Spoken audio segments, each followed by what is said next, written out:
Hello and thank you for joining me. I'm Heather Forgan of stampwithnellie.com. I'm an independent Stampin' Up demonstrator in the UK.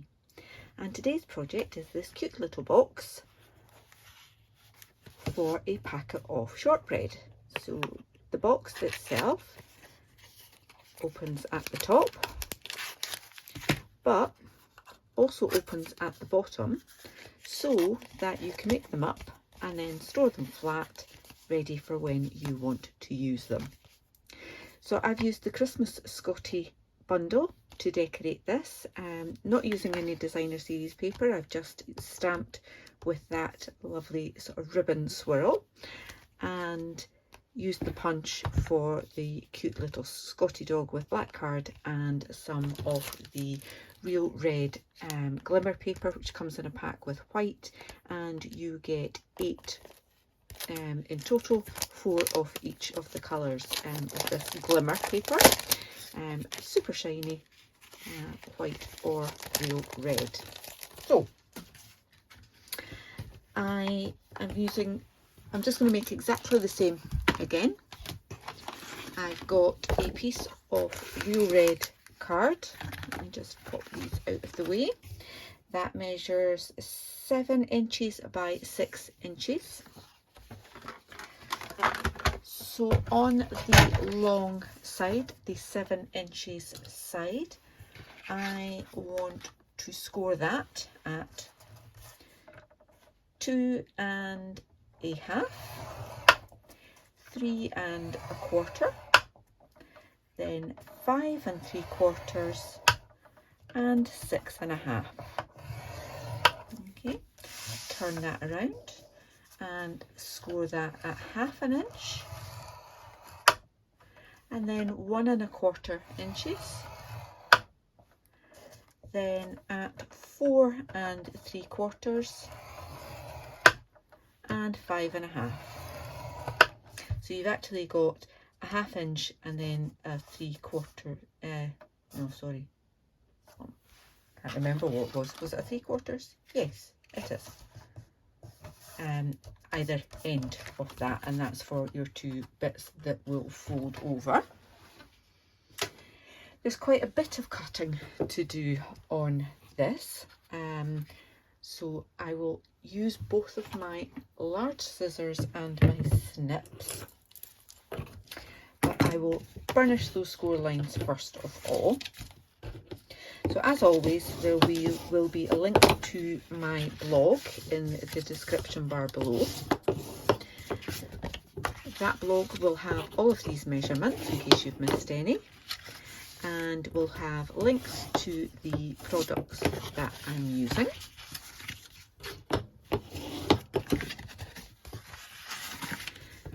And if this is the first time you're watching one of my video tutorials, then I would absolutely love it if you would click on that subscribe button. And what we're going to do is cut straight up these score lines here, right along the bottom up to the 2nd horizontal. Okay, so straight up those score lines. Just do them all.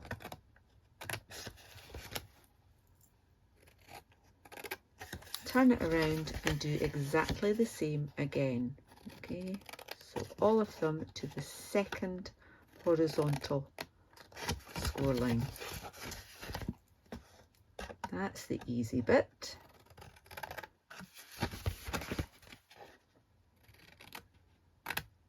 And then we've got some more to chop away.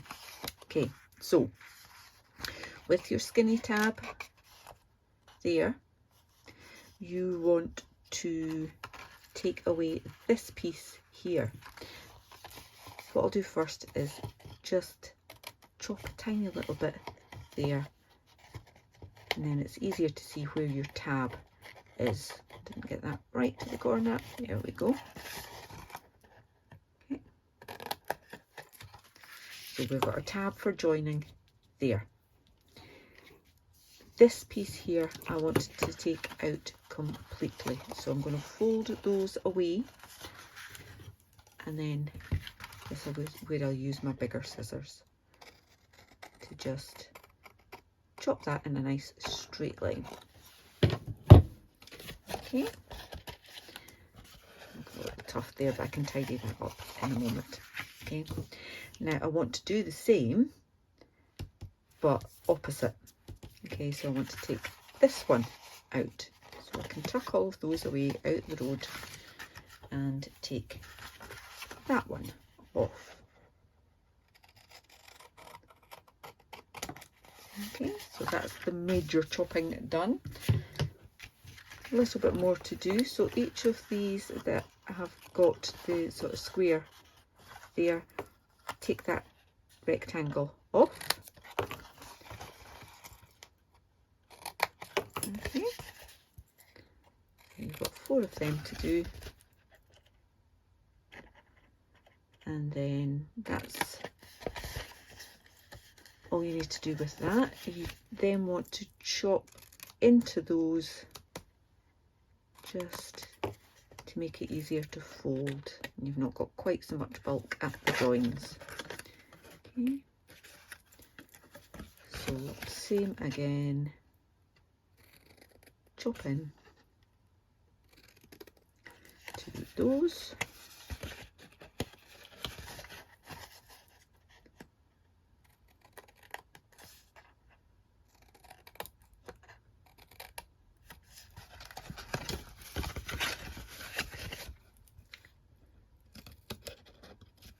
So it's quite an easy box to make once you've got the template to follow.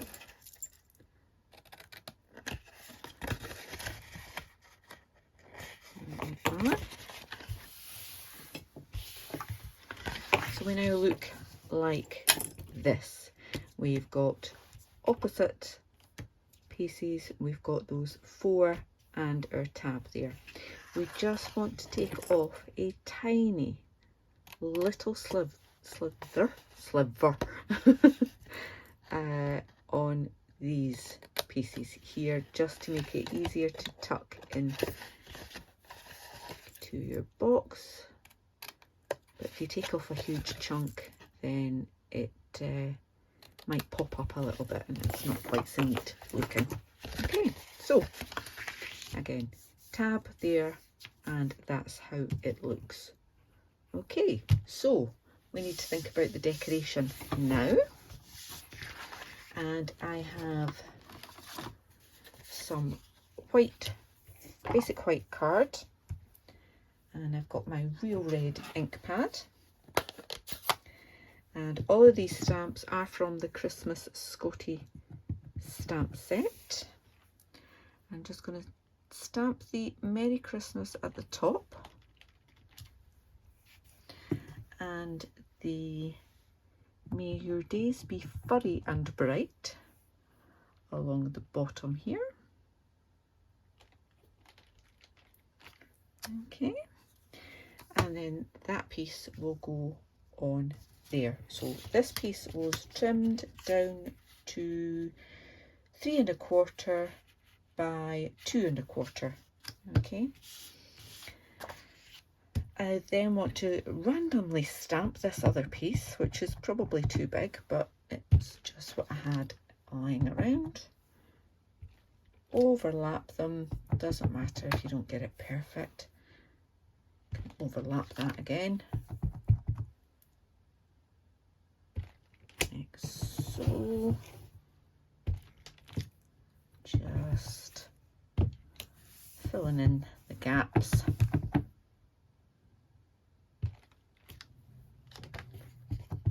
Once you chop it up, you won't really notice much of a pattern.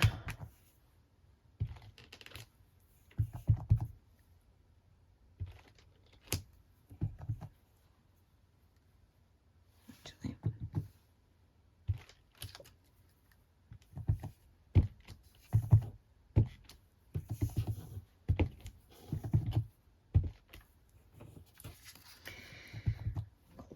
splodge there, see if we can cover that up. There we go, that'll do. So I need to trim this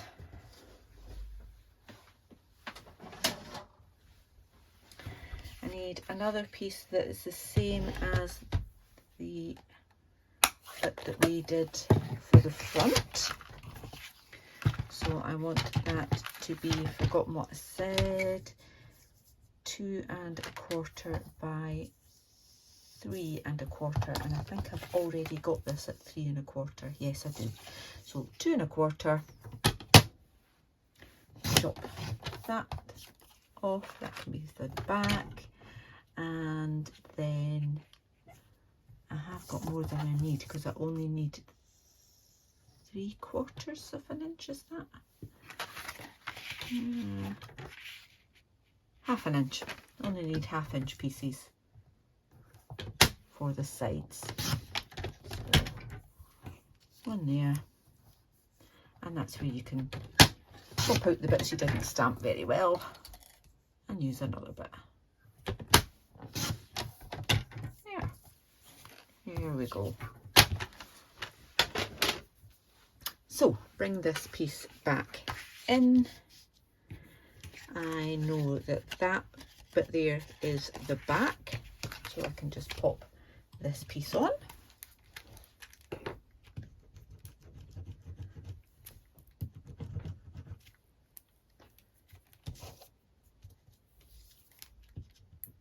There we are. So that's the back.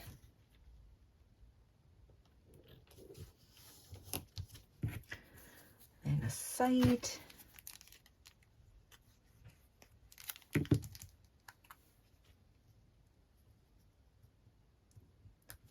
So if this was a project you were doing lots of, say as a little table favour for a Christmas function, then you could get them all to the decorated stage, and as I said earlier, just fold them flat, store them until you want to actually use them, and then you don't need to do any assembly involving glue. You're just tucking in those 2 pieces. So for my Scottie Dog, I'll leave that in a moment, I'm just using a piece of black card, basic black. Pop your punch in, give it a squeeze. I don't need that, I just want that. And I've got the piece of silver glimmer paper that I used earlier, and just cut that bow. Don't want to waste much of that, it's lovely.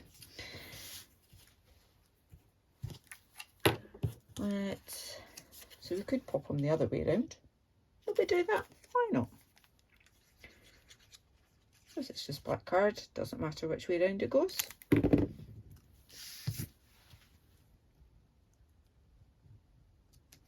He fits in there nicely, like so, and then pop the bow on. I have not added anything with dimensionals, again, just from the point of view that, you know, I designed this box that it could be made in advance and folded flat, so I didn't want to have too much bulk.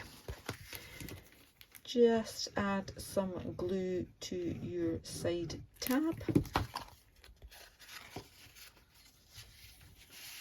fold that over, and then fold this piece over, and it will match up nice and neatly.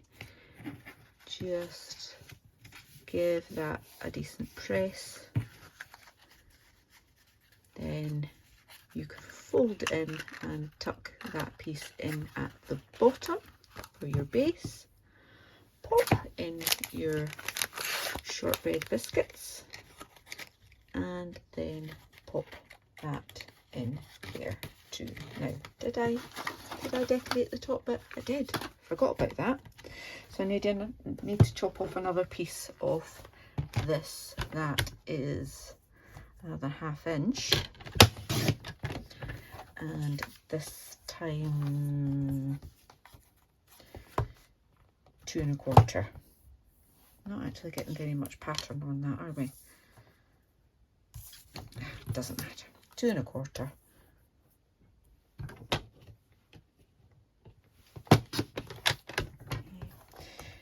You could go back in and stamp that again if you really wanted to. Oops, and get yourself covered in ink, Heather.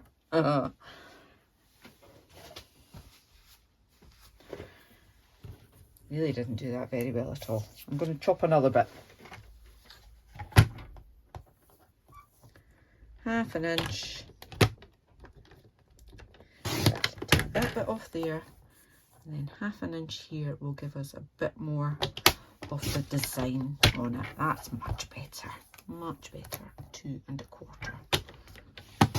Like that.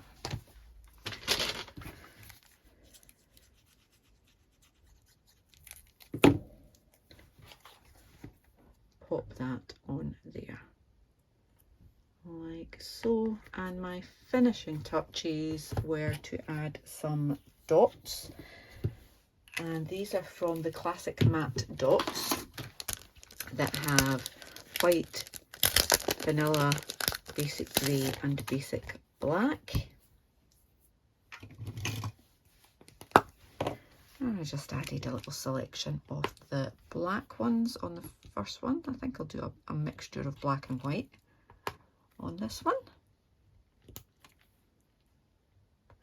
Up there. That's there. And another there. So we've got a few different ones there. Let me just get rid of that mess. And there we go. You've got fold flat boxes ready for some shortbread as lovely little Christmas favours. I hope you've enjoyed this project. If you have, please give me a thumbs up. And as I said earlier, if you're new to my channel, please do click on that subscribe button, click on the bell and get notifications of the next time I upload a video. Thank you so much for watching. Take care. Bye bye.